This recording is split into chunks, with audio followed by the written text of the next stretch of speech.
Shark tank ইণ্ডিয়াৰ season 1ত ফলহাৰী নামৰ এটা ফ্ৰুট চালাড ব্ৰেণ্ড আহিছিল, যি বেলেগ বেলেগ ফল-মূল কাটি পেকেট কৰি চেল কৰিছিল। কিন্তু তেওঁলোকৰ এই বিজনেছ মডেলটো শাৰ্কসকলে বুজি নাপালে। অনুপমে তেওঁলোকক ইটিকিং কৰি ক'লে যে ফলৰ ব্যৱসায় নহয়, আপোনালোকে ফুলৰ ব্যৱসায় কৰিছে।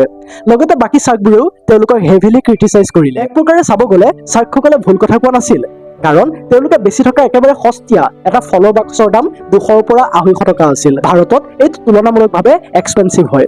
গতিকে এইটো এপিছড ৰিলিজ হোৱাৰ পিছত ফলহাৰী কোম্পানীটোক যথেষ্ট ট্ৰল কৰা হ'ল।